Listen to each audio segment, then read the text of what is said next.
ఘటన జరిగినంత వరకు ఏం జరిగిన తర్వాత కూడా వాళ్ళలో కనీసం ఆ ఎంపతి లేదు.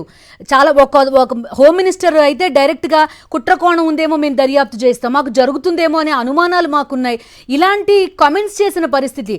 అరే ఇంతమంది చనిపోయారు, చాలా మంది హాస్పిటల్లో ఉన్నారు అనే ఒక పశ్చాత్తాపం కానీ ఒక బాధ కానీ ఎవరిలో కనబడలేదు. ఇప్పుడు వైఎస్ జగన్మోహన్ రెడ్డి వెళ్తే గనక వీళ్ళందరూ కూడా ఖచ్చితంగా ఆయనకి ఈ విషయాలన్నీ చెప్తారు, ఆ తర్వాత ఆయన మాట్లాడతారు.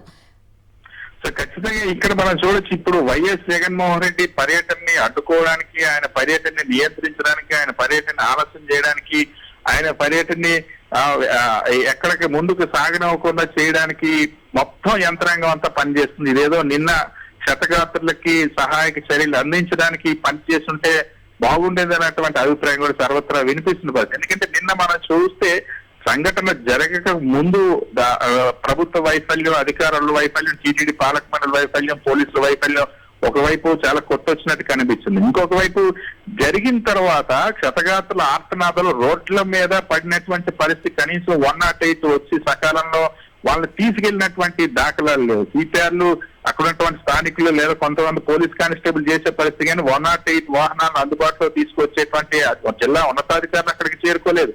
అక్కడ సహాయచర్యలు ముమ్మరపరిచేందుకు అక్కడ ఉన్నటువంటి ఎస్పీ అక్కడ ఎక్కడ కనిపించలేదు. దీనిపైన స్పందించడానికి తక్షణం అందుబాటులోకి రావాల్సిన టీటీడీ చైర్మన్ అక్కడెక్కడ కనిపించలేదు.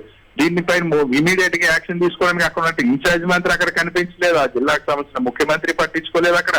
సో ఎక్కడ చూసినా సరే చాలా స్పష్టంగా వాళ్ళ నిర్లక్ష్య వైఖరి, సంఘటన జరగడానికి ముందు ప్రణాళిక లోపం, జరిగిన తర్వాత పరిపాలనా లోపం అన్నది చాలా స్పష్టంగా అక్కడ కనిపించింది. అందుకనే బాధితులు అంత తీవ్ర ఆగ్రహం వ్యక్తం చేశారు. ఎక్కడ ఎవరితో మాట్లాడించినా సరే ఆ దారుణాతి దారుణంగా మా పరిస్థితి నరకం చూసాం.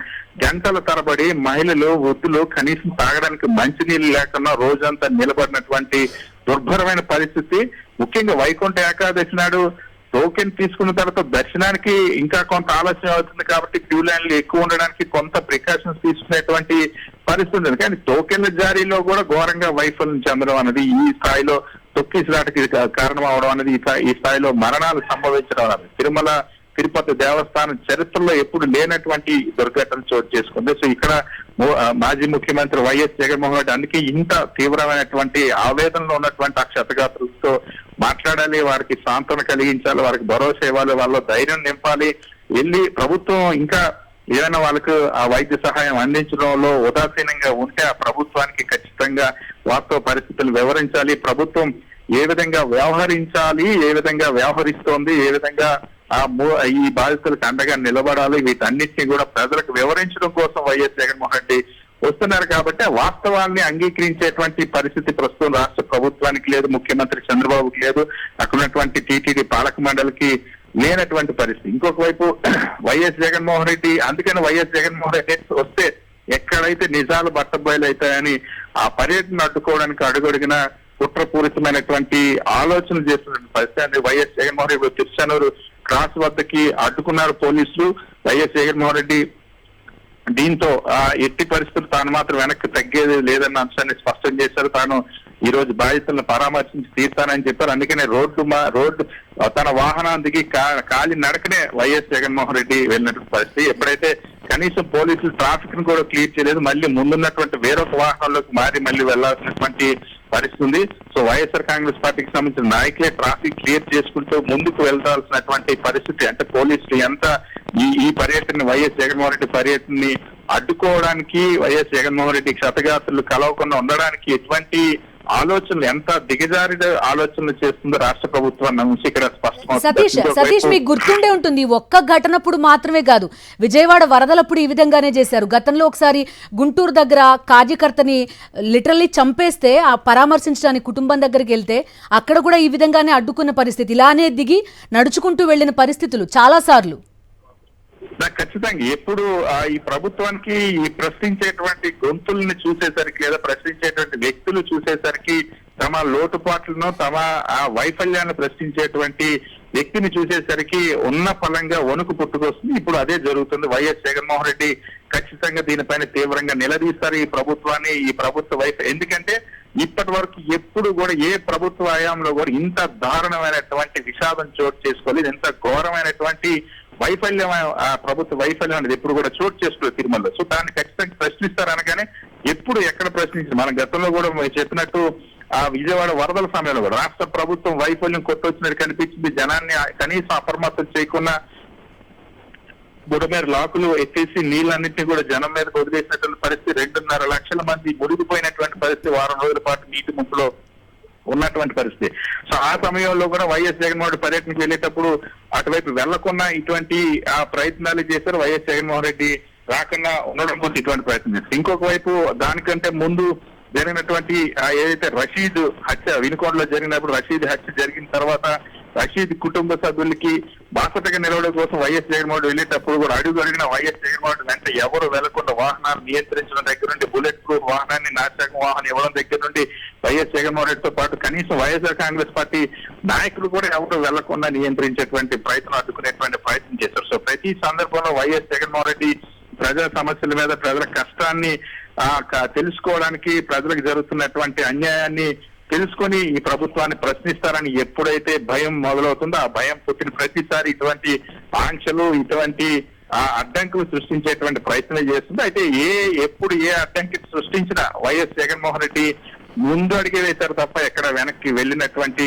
సందర్భంలో ఇప్పుడు కూడా కొద్దిసేపటి కిందట కూడా అదే జరిగింది. వైఎస్ జగన్మోహన్ రెడ్డి పర్యటన ఆలస్యం చేయాలని చూశారు. వైఎస్ జగన్మోహన్ రెడ్డి అక్కడికి చేరుకోకుండా చేయాలని చూశారు.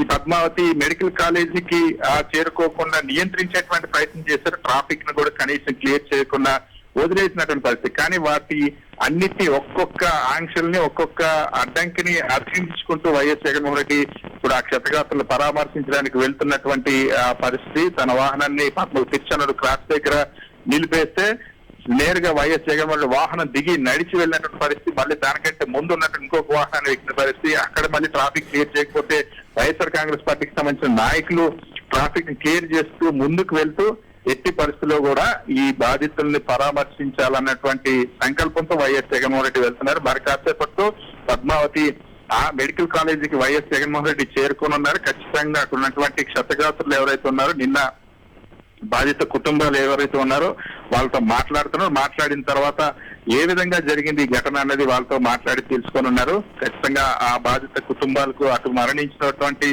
కుటుంబాలకు సంబంధించి ఇప్పటికే వైఎస్ జగన్మోహన్ రెడ్డి దిగ్భ్రాంతి వ్యక్తం చేసి తన సంతాపాన్ని నిన్న సంఘటన జరిగిన వెంటనే తెలిసింది. వాళ్ళ ఉదయం నుండి కూడా వైఎస్ జగన్మోహన్ రెడ్డి ఆ ప్రాంతానికి వెళ్లకుండా, తిరుపతి రాకుండా ఉండేందుకు అనేక రకాలుగా రాష్ట్ర ప్రభుత్వం ప్రయత్నిస్తూనే ఉంది. ఇవాళ వైఎస్ జగన్మోహన్ రెడ్డి పర్యటనని అసలు రద్దు చేసుకోమని కూడా మొదట అధికారులు కోరారు. ఎందుకంటే ముఖ్యమంత్రి చంద్రబాబు వస్తున్నారు, ఉప ముఖ్యమంత్రి పవన్ కళ్యాణ్ వస్తున్నారు అనేది ఎట్టి పరిస్థితుల్లో వైఎస్ జగన్మోహన్ రెడ్డి తాను వచ్చి తీరుతానని అంశాన్ని స్పష్టం చేసి ఇప్పుడు ముఖ్యమంత్రి కొద్దిసేపటి కిందట ఈ ఆసుపత్రిలో క్షతగాత్రులు పరామర్శించారు, ఉప ముఖ్యమంత్రి కూడా పరామర్శించారు.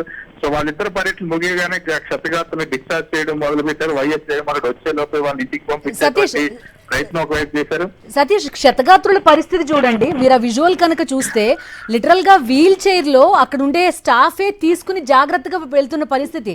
వాళ్ళ కండిషన్ నిజంగా బాలేదు. అయినప్పటికీ కూడా అక్కడ నుంచి డిశ్చార్జ్ చేసి ఆగమేఘాల మీద పంపించేస్తున్నారు.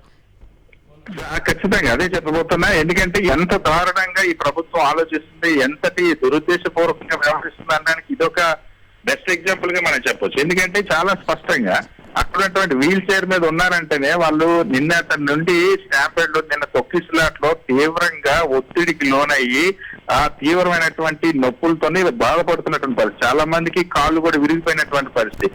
సో వాళ్ళకి దాని నుండి తేరుకోవడానికి కనీసం 48 గంటలని అవుతుంది. కానీ ఈరోజు 24 గంటలు కూడా గడవక ముందే క్షతగాత్రులందరినీ మేము డిశ్చార్జ్ చేసేసాం, ఈ ఘటన ఏమీ జరగలేదు, ఇది పెద్ద ఘటన కాదు, చిన్న సంఘటన చూపించేటువంటి ప్రయత్నం చేయడం కోసం ఇటువంటి దారుణమైనటువంటి చర్యలకు పూనుకోవడం అన్నది.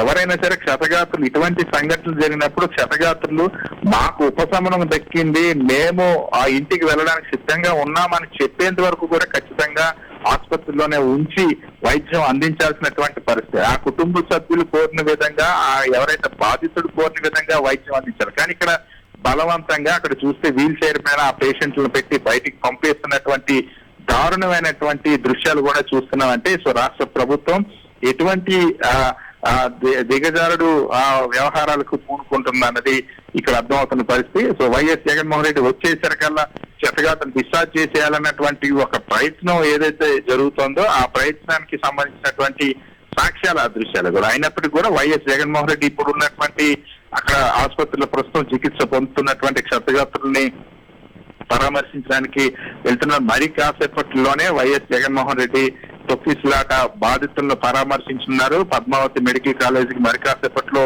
చేరుకోనున్నారు. కాసేపట్లో పద్మావతి మెడికల్ కాలేజ్ చేరుకునే బాధితుల్ని పరామర్శిస్తారు. ఏ విధంగా నిన్న ఎప్పటి నుండి ఈ భక్తులు ఏ ప్రాంతాల నుండి వచ్చారు, ఎప్పటి నుండి క్యూ లైన్ లో ఉన్నారు, ఎప్పటి నుండి క్యూ లైన్ల కోసం ఎదురు చూశారు, ఎప్పటి నుండి రోడ్ల పైన పడిగాపులు వేశారు, ఎలాంటి అవస్థలు పడ్డారు, ప్రభుత్వం ఎలాంటి నిర్లక్ష్యంగా వ్యవహరించింది, అధికారులు ఎటువంటి ఉదాసీనతతో వ్యవహరించారు, వీటన్నిటినీ కూడా ఆరా తీస్తారు. ఆరా తీసిన తర్వాత ఆ బాధితుల గొంతు వినిపించనున్నారు. ఆ క్షతగాత్రుల ఆ వాయిస్ ని ఈ రోజు యావత్ రాష్ట్రానికి వినిపించడానికి వైఎస్ జగన్మోహన్ రెడ్డి ఆ బాధితుల తరపున అండగా నిలవడం కోసం, బాధితులకు బాధ్యత కల్పించడం కోసం, బాధితులకి ధైర్యం చెప్పి బాధిత కుటుంబాలకు ఎటువంటి అధైర్యపడొద్దన్నటువంటి ఒక భరోసా ఇవ్వడానికి వైఎస్ జగన్మోహన్ రెడ్డి వెళ్తున్నటువంటి పరిస్థితి ఉంది. సో మరి కాసేపట్లోనే పద్మావతి మెడికల్ కాలేజ్ కి వైఎస్ జగన్మోహన్ రెడ్డి చేరుకుంటారు. ఓకే సతీష్.